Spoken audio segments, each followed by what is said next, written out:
নমস্কার প্রিয় শ্রোতা বন্ধুরা, তিয়াশার গল্পের বৈঠকে আপনাদের সবাইকে স্বাগতম। তিয়াশার গল্পের বৈঠকের আজকের নিবেদন শীর্ষেন্দু মুখোপাধ্যায়ের লেখা কোকগ্রামের মধু পণ্ডিত। অনুগ্রহ করে গল্পটা সম্পূর্ণটা শুনবেন, আশা করি ভালো লাগবে। শুরু করছি আজকের গল্প পাঠ, কোকগ্রামের মধু পণ্ডিত। বিপদে পড়লে লোকে বলে ত্রাহি মধুসূদন, তা কোকগ্রামের লোকেরাও তাই বলতো, কিন্তু তারা কথাটা বলতো মধুসূদন পণ্ডিতকে। বাস্তবিক মধুসূদন ছিল কোকগ্রামের মানুষদের কাছে সাক্ষাৎ দেবতা। যেমনি বামুনের তেজ, তেমনি সর্ববিদ্যা বিশারদ। চিকিৎসা জানতেন, বিজ্ঞান জানতেন, চাষবাস জানতেন, মারণ উচাটন জানতেন। তার আমলে গায়ের লোক মরত না। সাজের বেলা একদিন কোষ্ঠকাঠিন্যের রোগী কালাবাবু মধুসূদনের বাড়িতে পাচন আনতে গেছেন। গিয়ে দেখেন গোটা চারেক মুস্কো চেহারার গোপালা লোক উঠানে হারিকেনের আলোয় খেতে বসেছে, আর মধুগিন্নি তাদের পরিবেশন করছে। লোকগুলোর চেহারা ডাকাতের মতন, চোখ চারিদিকে ঘুরছে, পাশে পেল্লায় পেল্লায় চারটে কাঁটাওয়ালা মুগুর রাখা। মধু পণ্ডিত বগলাবাবুকে বলল, ওই চারজন অনেক দূর থেকে এসেছে তো, আবার এক্ষুনি ফিরে যাবে, অনেকটা রাস্তা, তাই খাইয়ে দিচ্ছি। কথাটা অবাক হওয়ার কিছু নেই। মধু পণ্ডিতের বাড়ির উনুনকে সবাই বলে রাবণের চিতা, জ্বলছে তো জ্বলছেই, অতিথিরও কামাই নেই, অতিথি সৎকারের বিরামও নেই। বগলাবাবু বললেন, তা ভালো, কিন্তু আমারও অনেকটা পথ যেতে হবে তো, পাচনটা করে দাও। মধু পণ্ডিত বলে, আরে বসো, হয়ে যাবে এক্ষুনি। ওই চারজন বরং তোমাকে খানিকটা এগিয়ে দিয়ে যাবে খন। শচীন খুড়োকে নিতে এসেছিল, তা আমি বারণ করে দিয়েছি। বগলাবাবু চমকে উঠে বললেন, শচীন খুড়োকে কোথায় নেবে? খুড়োর যে এখন তখন অবস্থা, এই 3 বার শ্বাস উঠল, সেই জন্যই তো নিতে এসেছিল। বগলাবাবু ভালো বুঝলেন না। পাচন তৈরি হলো, লোকগুলো খাওয়া ছেড়ে উঠল। মধু পণ্ডিত হুকুম করলো, এই তোরা বগলা দাদাকে একটু এগিয়ে দিয়ে যা। বগলাবাবু কিন্তু কিন্তু করেও ওদের সঙ্গে চললেন। বাড়ির কাছাকাছি এসে ভয়ে ভয়ে জিজ্ঞাসা করলেন, তোমরা কারা বাবারা? লোকগুলো পেন নাম ঠুকে বলল, আগে যমরাজার দূত, প্রায়ই আসি এদিক পানে, তবে সুবিধে করতে পারি না।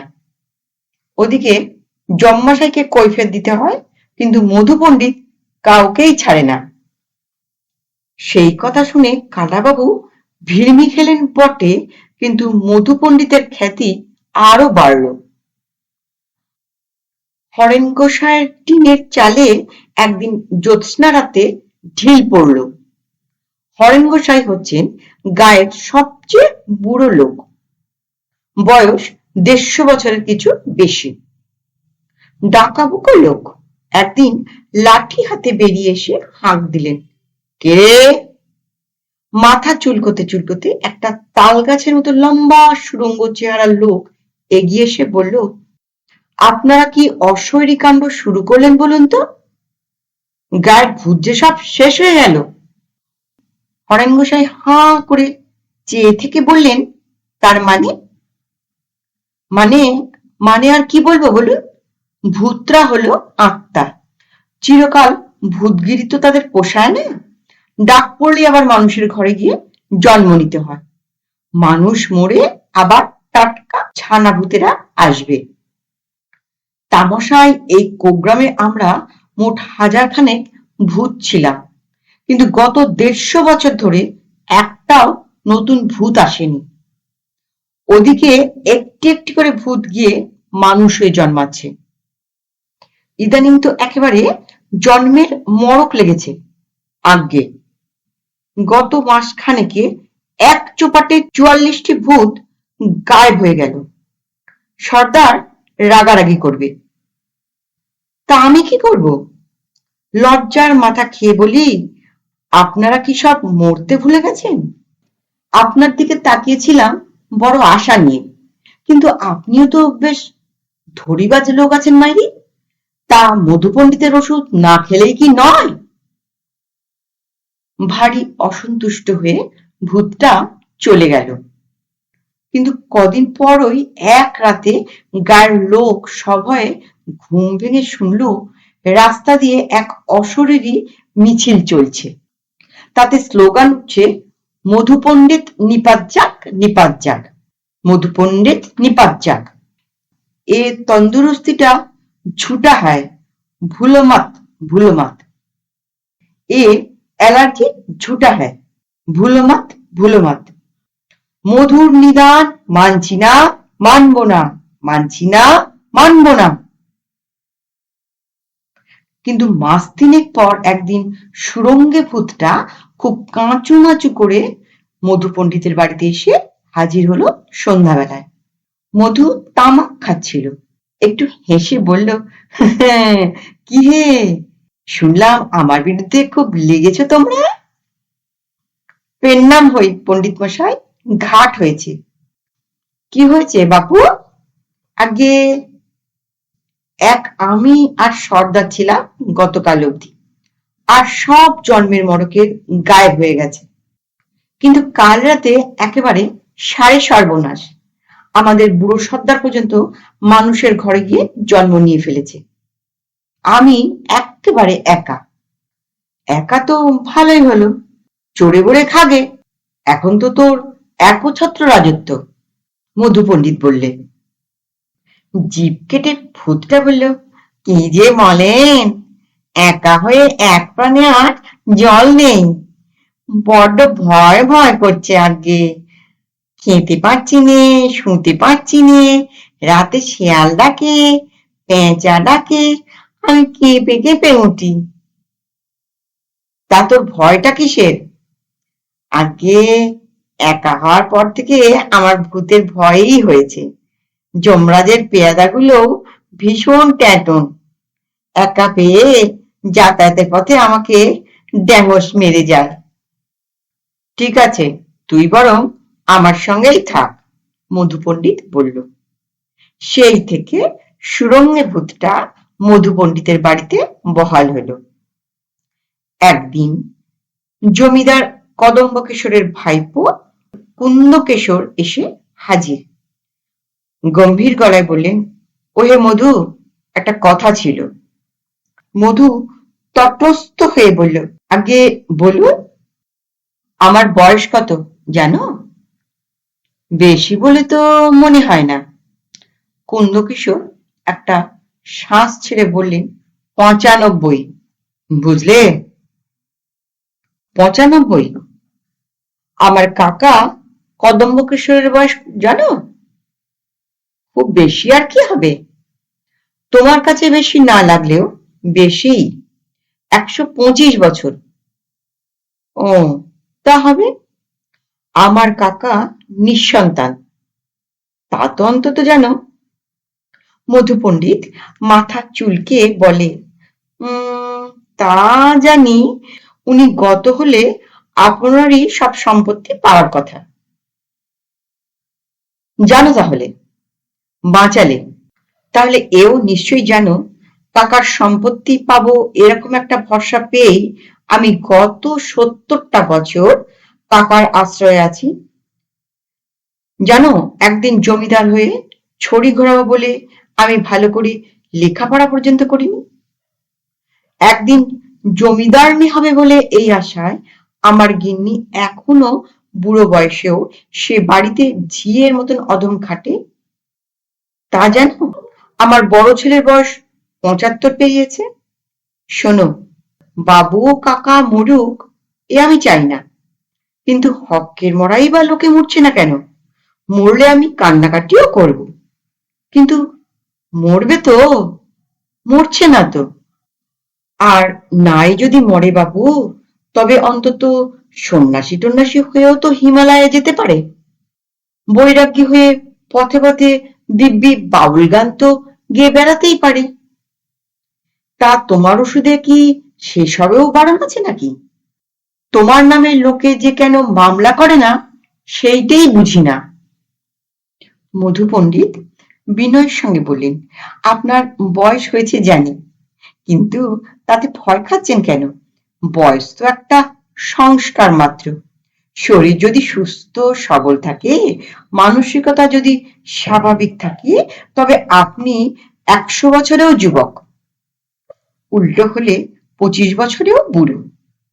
এই আপনার কাকাকে দেখুন না, মোটে তো 100 বছর বয়স। 150 পেরিয়েও দিব্যি হাঁক ডাক করে বেঁচে থাকবেন।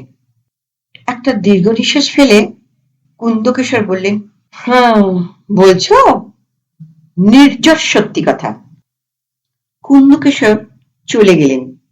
কিছুদিন পর শোনা গেল তিনি 92 বছরের স্ত্রী আর 75 বছরের ছেলের হাত ধরে সন্ন্যাসী হয়ে বেরিয়ে গেছেন। সন্ধে হয়ে এসেছে, প্রচন্ড বর্ষা নেমেছে আজ। মেঘও ডাকছে, ঝড়ের হাওয়া বইছে। এই দুর্যোগে হঠাৎ মধু পণ্ডিতের দরজায় কড়া নাড়ার শব্দ হলো। দরজা খুলে মধু পণ্ডিত একটু অবাক হলেন। বেশ দশাশয় চেহারার একজন মানুষ দাঁড়িয়ে, গায়ে ঝলমলে জরির পোশাক, ইয়া গোপ, ইয়া বাব্বি, ইয়া গালপাট্টা, মাথায় একটা ঝলমলে টুপি, তাতে ময়ূরের পালক।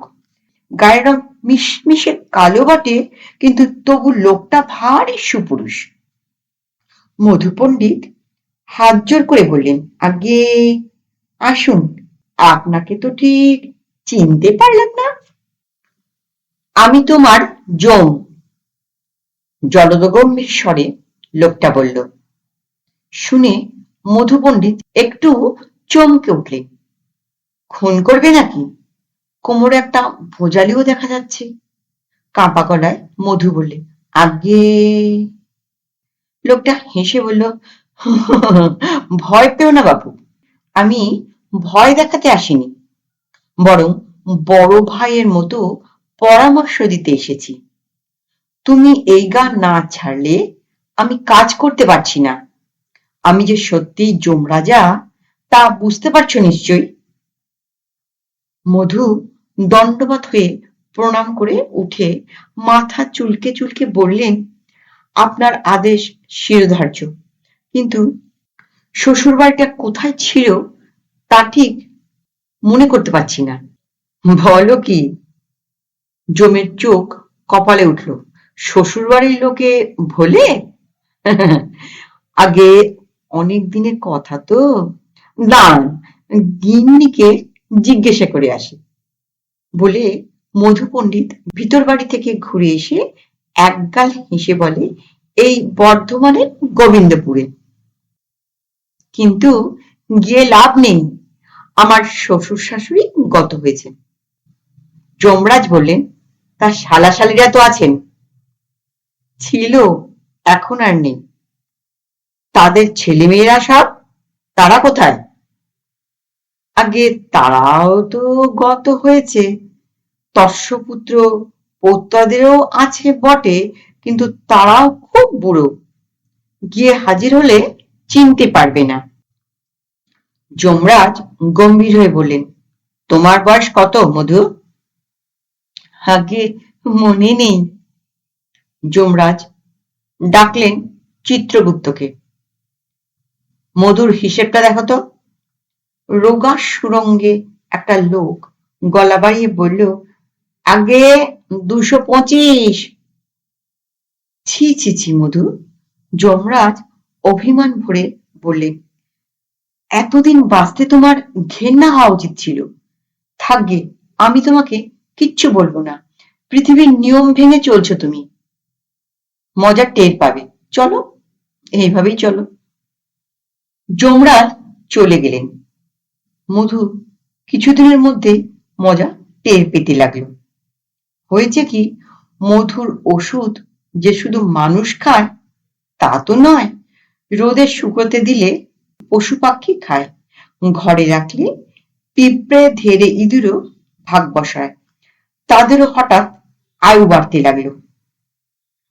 কোগ্রামের মশা মাছি পর্যন্ত মরত না, বরং দিন দিন মশা মাছি পিঁপড়ে ইঁদুর ইত্যাদির দাপট বাড়তেই লাগলো। আরো মুশকিল হলো জীবাণুদের নিয়ে। কলেরা রোগীকে ওষুধ দিয়েছে মধু, তা সে ওষুধ কলেরার পোকাও খানিকটা খেয়ে নেয়, ফলে রোগীও মরে না, কিন্তু তার কলেরাও সারতে চায় না। সান্নিপাতিক রোগীরও সেই একই দশা। কোগ্রামের ঘরে ঘরে রোগী দেখা দিতে লাগলো, তারা আর ওঠা হাঁটা চলা করতে পারে না, কিন্তু ওষুধের জোরে বেঁচে থাকে। এক শীতের রাতে আবার যমরাজ এলেন। মধু, কি ঠিক করলে? আগে লোকে বড় কষ্ট পাচ্ছে, তা তো একটু পাবে, এখনো বলো জমের সঙ্গে পাল্লা দিতে চাও কিনা? চাও? শশব্যস্ত দণ্ডবৎ হয়ে মধু পণ্ডিত বলে, আগে না, তবে এক্ষুনি যদি ওষুধ বন্ধ করি তবে চোখের পলকে গা শ্মশান হয়ে যাবে। 100 বছর বয়সের নিচে কোনো লোক নেই। যমরাজা গম্ভীর হয়ে বলেন, তা এটা ভাববার কথা বটে, তোমার এত প্রিয় গা তাকে শ্মশান করে দিতে কি আমারই ইচ্ছে? তবে একটা কথা বলি শোনো মধু, যেমন আছো থাকো সবাই, তবে গায়ের বাইরে মাতবরি করতে যেও না কখনো। আমি গন্ডি দিয়ে গেলাম, শুধু এই কোগ্রামের তোমরা যতদিন খুশি বেঁচে থাকো, অরুচি যতক্ষণ না হয়, তবে বাইরের কেউ এই গায়ের সন্ধানও পাবে না।